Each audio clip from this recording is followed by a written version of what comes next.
ने कहा कि किसानों को उनकी फसलों की सही कीमत मिलनी चाहिए। महिलाओं पर बोलते हुए वीरेंद्र सिंह ने कहा कि महिलाओं को नौकरियों में बेहतर बराबरी का हक मिलना चाहिए। वहीं युवाओं पर बोलते हुए वीरेंद्र सिंह ने कहा कि हरियाणा का युवा नौकरियों के चलते विदेशों में जाने को मजबूर हो रहा है।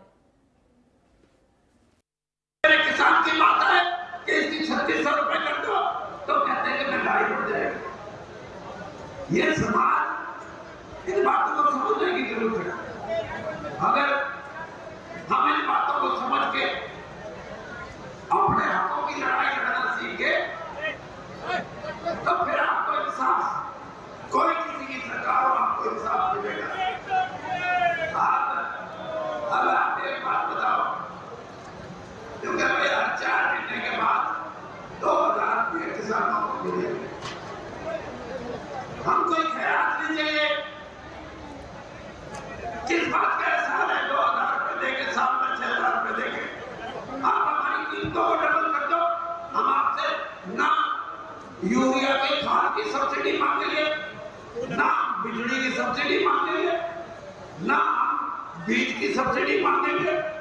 अगर हमारी फसलों का दाम आप बढ़ा दो तो इस किसान के चेहरे पे खुशी आएगी। और ये नहीं, इसके साथ जो कमेरा पर खड़ा है उसके खेत में, उसके अंदर भी खुशी आएगी।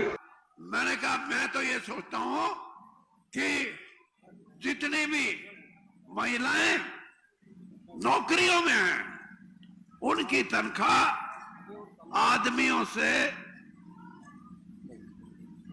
33 गुना, ये 33 रिजर्वेशन है ना, मैं ये कहता हूं कि उनकी तनख्वाह 33 गुना, 33%, यानी जिसने 10,000 मिले हैं आदमी ने, उसकी उसी नौकरी को करने वाली अगर महिला हो तो उसकी 13,000 कर दो।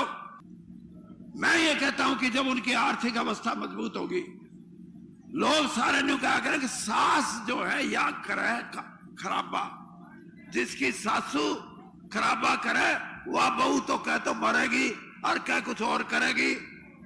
मैं ये कहता हूं कि वह बहू जब उसके छोरे थे 3000 फालतू लेकर आएगी तो 7 तारीख ने तनख्वाह मिले है, सासू दरवाजे के बाहर खड़ी पाओगी, आया मेरी बेटी। आज हमारे नौजवान 200, 500 एक गांव से विदेशों में जाना शुरू कर दिया। और कैसे जाते हैं? किला एक है, वो भी कहे बाबू बेच दे, मैंने बेच दे, आड़े भूखा नहीं मरना।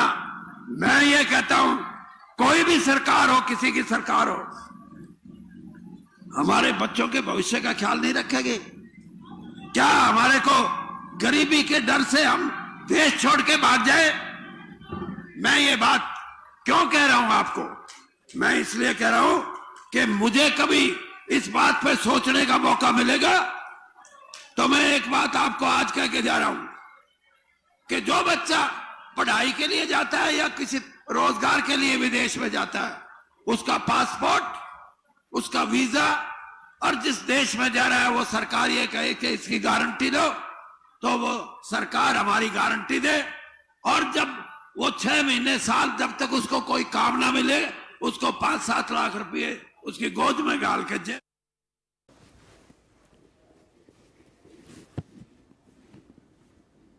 चौधरी वीरेंद्र सिंह के बयान और गठबंधन को लेकर उठाए गए सवालों पर बीजेपी नेताओं ने अपनी प्रतिक्रिया दी है। बीजेपी प्रदेश प्रभारी विप्लव देव ने वीरेंद्र सिंह पर बोलते हुए कहा कि समय के साथ सब कुछ होता है, समय बलवान होता है। केंद्रीय राज्य मंत्री कृष्णपाल गुर्जर ने वीरेंद्र सिंह को लेकर कहा कि वीरेंद्र सिंह ने भ्रष्टाचार के चलते कांग्रेस छोड़ी थी, बीजेपी भ्रष्टाचारियों को जेल भेजती है। देखिए, मैं इस विषय में कुछ नहीं कह सकता हूँ। समय के साथ सब होता है, समय बलवान होता है, और मोदी ही सत्य है, मोदी ही आज के राजनीति में सही व्यक्ति है, इस बात को मैं मानता हूँ। आज जो मोदी जी के साथ चलना नहीं जानता वो किसी के साथ चल नहीं सकता। तो इसका जवाब तो चौधरी वीरेंद्र सिंह दे सकते हैं, लेकिन देखिए अब किसने क्या आज लगाया है, कौन कल क्या बोलता था, आज क्या बोलता है, ये उनसे पूछेंगे तो बेहतर रहेगा। हमारी पार्टी में किसके साथ फैसला होगा, किसके साथ गठबंधन होगा, किसके साथ नहीं होगा, ये केंद्रीय नेतृत्व तय करता है। उसके लिए संसदीय बोर्ड है जो सारे फैसले वो करता है, और जो पार्टी फैसला करती है हम सब उसका पालन करते हैं। देखिए मुझे एक बात बताइए, जब चौधरी वीरेंद्र सिंह जी आए थे, बहुत वरिष्ठ नेता हैं, उनका तजुर्बा हमसे बहुत ज़्यादा है, लेकिन जब चौधरी वीरेंद्र सिंह पार्टी में आए थे, उनसे ज़रा ये पूछ लेना उस समय केंद्र में और प्रदेश में किसकी सरकार थी। मोदी और मनोहर जी की सरकार में भ्रष्टाचारियों के लिए कोई स्थान नहीं है। भ्रष्टाचारियों को तो चौधरी वीरेंद्र सिंह जी छोड़ कर आए थे।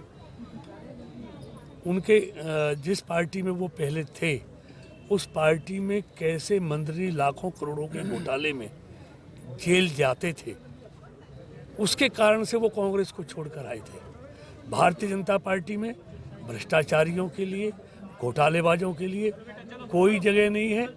कांग्रेस में भ्रष्टाचारियों को, बेईमानियों को सह मिलती थी, यहाँ जेल मिलती है।